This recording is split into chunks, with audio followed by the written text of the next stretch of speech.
Happy Saturday to you, Scott Baker. Saturday, November 8th. Mikey, good to be with you. Another edition of Lead Better. Welcome to everybody watching now or listening later. It is time for us to talk about today's field note from Admired Leadership. And the topic today is how do we make the office more attractive to team members?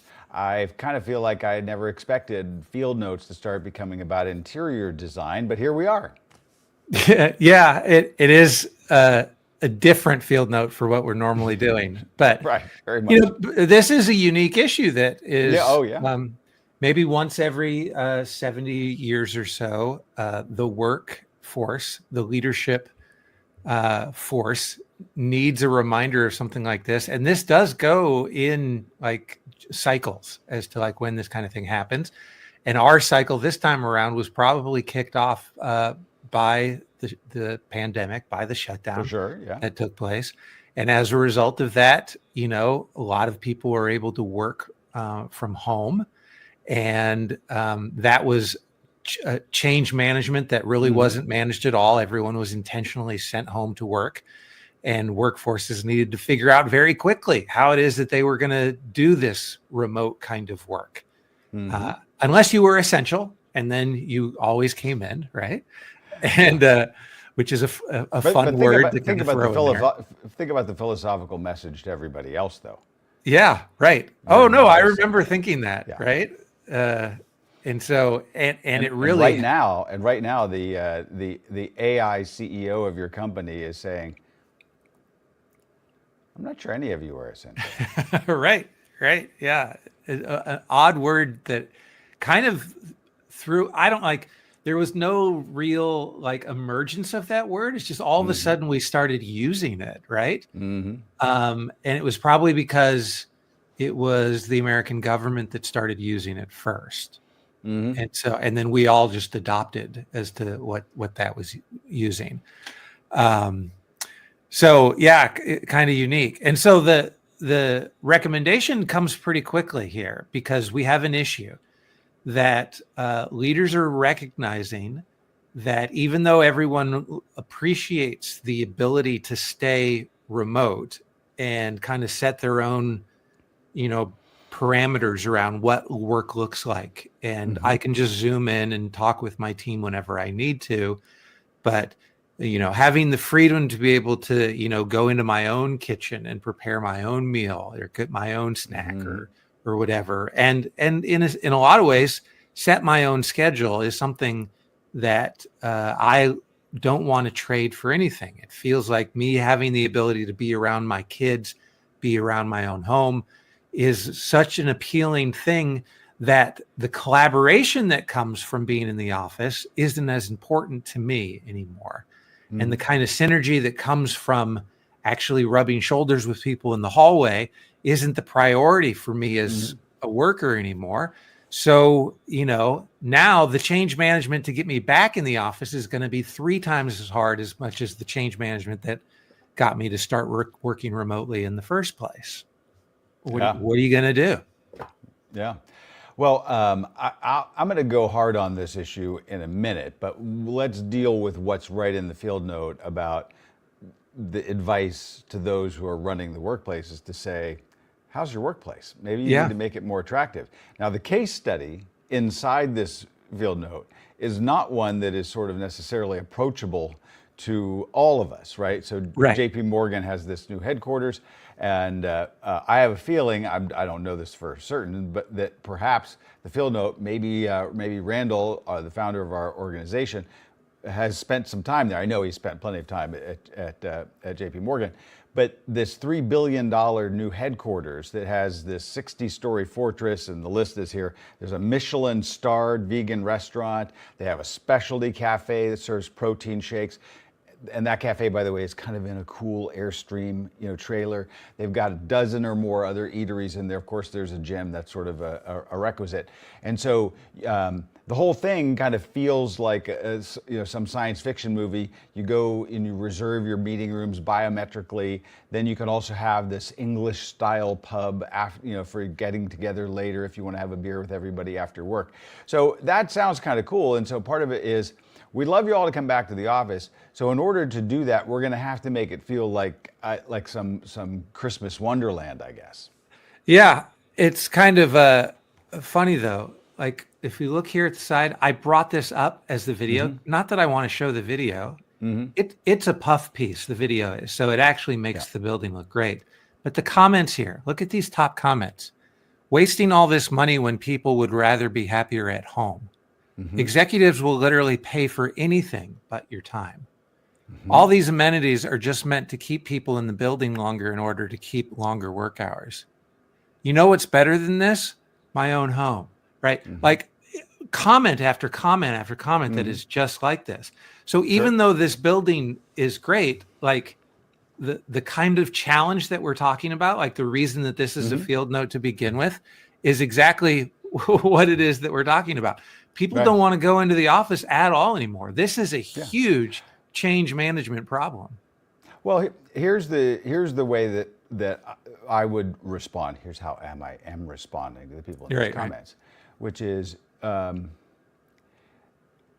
my experience has been that the kind of knowledge workers who stay at home and do work don't get much done. And I'll give you an example that involves JP Morgan. So I have a friend, and he has a large investment portfolio. And I recommended an investment program or some folks that he might be able to use. He asked me, he said, and I said, well, these folks seem to do a good job over here. And he moved all of his accounts over there. And all of those people in the pandemic went very hybrid home. Everybody's at home. They're all working home. And the truth was that it became terrible very fast and remained terrible over a very long period of time. And is still terrible 5 years later. Right? Now, not so for the JP Morgan team. And he moved all of his accounts to JP Morgan years ago. He gets exceptional service. He's been wildly excited. He's recommended that to many, many people. And so I've said this before in our conversations and even in our organization, that when I'm now engaging with whoever, bankers, lawyers, teams that help and work with admired leadership, one of the first things I'm saying is, do you have a distributed workforce? Is everybody at home, or are you co-located? And the reason for that is the same that we would all know, right? Which is, if I say, I really want to play football, I don't want to go to the field because I've got a gym in my basement. I can do sprints in my backyard. My kid can throw the ball to me, and it's just more convenient for me. Right. But you're not going to make the team, and you're not going to win any games, and it's actually not going to make you any better, and you're not going to have fun, and there's nobody that's going to be cheering for you in the stands. There are some things that certain people can do alone, right? And in fact, social media tends to amplify, especially on X and other platforms, people who are solopreneurs that have specialist abilities. And there are great things that are created by people that do that. But most of the important things in our civilization are done by people that work together face to face, that actually kind of say, let's see if we can tackle the future. You're not building new ways to, say, get to Mars, or to build new sort of infrastructures, for the building of the next generation of power plants to sort of power AI or whatever else is driving the economy right now. In fact, most of the economy drive this was the figure, 92% of the growth of the GDP in the first 6 months of last year was around the building of infrastructure for the building of chips, like NVIDIA, right?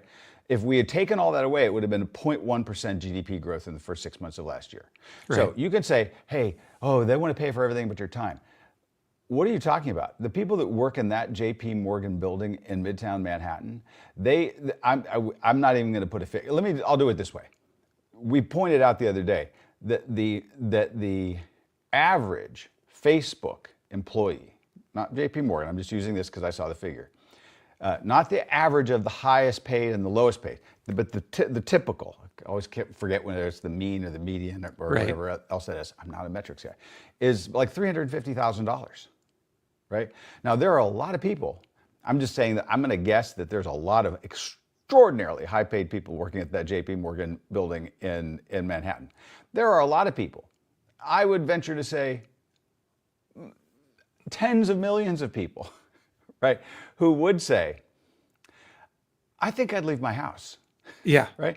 Oh, you're going to have to suffer with your little protein shakes from the Airstream trailer. I'm not sure I feel bad for you. Now, my ultimate point though is you actually do better work. You actually create more. The satisfaction of what you're doing, your feeling of a purpose in life. This should be actually in many ways about the best flourishing for you and not just the company. So a company should be creating a place where people want to come together, to collaborate, to create great things, and to become the best versions of themselves. Right. Okay. Everything you're just saying is just propaganda, right? Well, I'm say it.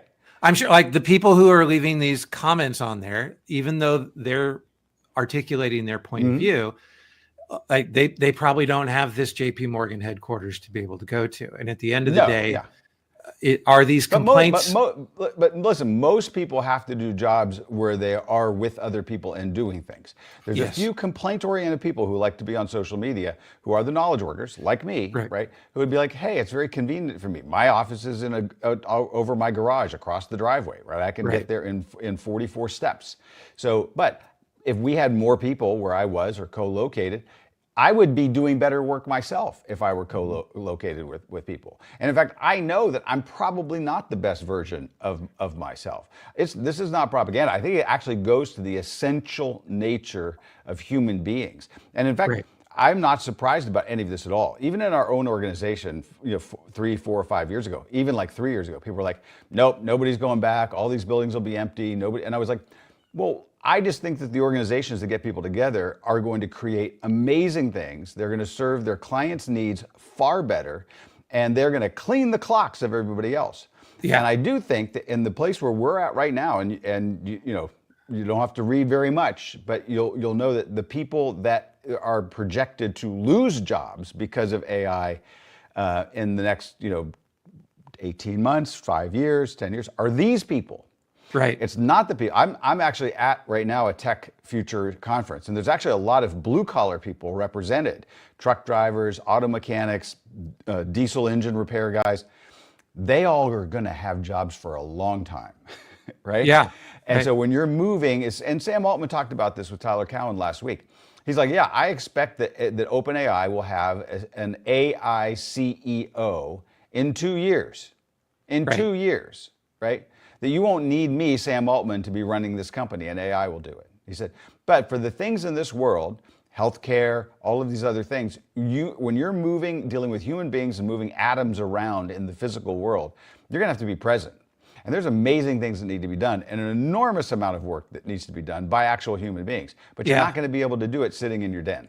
It's funny that the scary part of that quote is what went viral.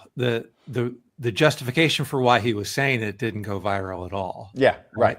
Yeah, yes. No, I mean, I listened, carefully to the whole thing.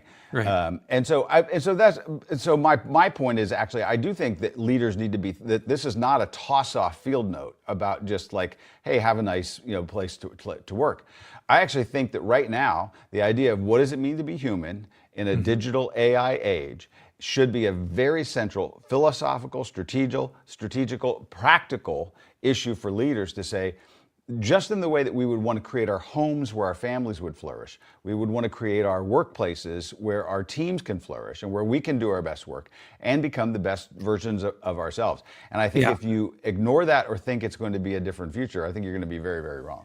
No, from a philosophical point of view, it goes beyond the idea of just feeling like we're stepping forward with our culture with ping pong tables and pizza parties, right? Because I think the framework of a lot of people who are complaining have that in mind, right? You're trying to woo me in with a basketball court, right? No, I'm saying make things beautiful. Right. I think when we create, and that's the problem in most architecture these days, is it's not beautiful. It's actually it kind of makes you feel scared. Like most apartment buildings that go up now, that you see, it's like, and by the way, it's actually not because it's that much more expensive to make things that are beautiful. I just read a long article by an architect on this. You can make apartment buildings and office buildings. There's something else at work in the reason why we do this. And I think we're all diminished because of it. Yeah. Okay, great. Plenty to think about. Thanks for your time in thinking through it with me. All right. Talk to you tomorrow. Bye now.